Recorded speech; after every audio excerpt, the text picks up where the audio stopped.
मिथिला संगीत धाम पर अहाँ सबके स्वागत कर रहल छी। हम एकटा गौरी गीत गाबि रहल छी। अहाँ सबके गीत नीक लागत तऽ लाइक कमेंट शेयर जरूर करब और सब पबनैतिन के हमरा तरफ से बहुत बहुत आशीर्वाद। गौरी पूजू हे बेटी आचर झापिका, मैया देती वरदान आचर भरिका। गौरी पूजू हे बेटी आचर झापिका, मैया देती वरदान आचर भरिका। हम मैया सो मांगै छी इहे वरदान, हम मैया सो मांगै छी इहे वरदान। सदा सिंदूर सो सीथ भरल लाल लाल, सदा सिंदूर सो सीथ भरल लाल लाल।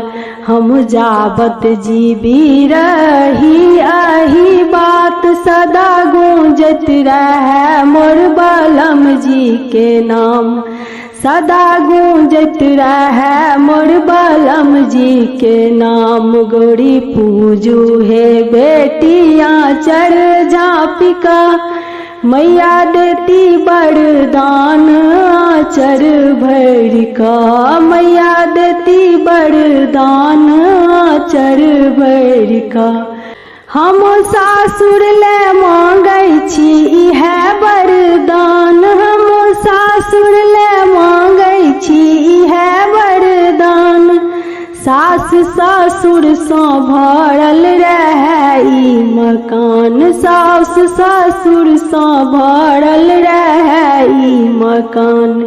हम आबी एतर कहाबी लछन मान, सदा गूंजत रहे मोर ससुर जी के नाम। हम आबी एतर कहाबी लछन मान, सदा गूंजत रहे मोर ससुर जी के नाम। गौरी पूजू हे बेटी आचर झापिका, मैया देती वरदान आचर भरिका।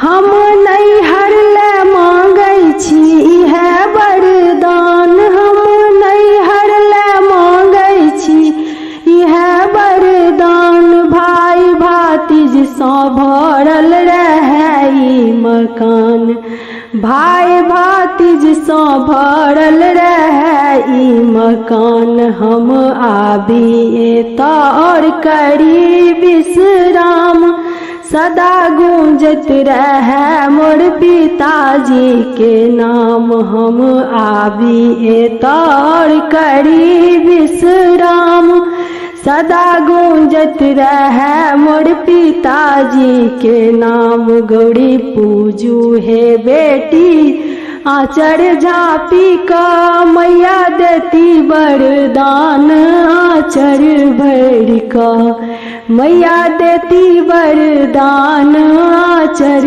भरिका।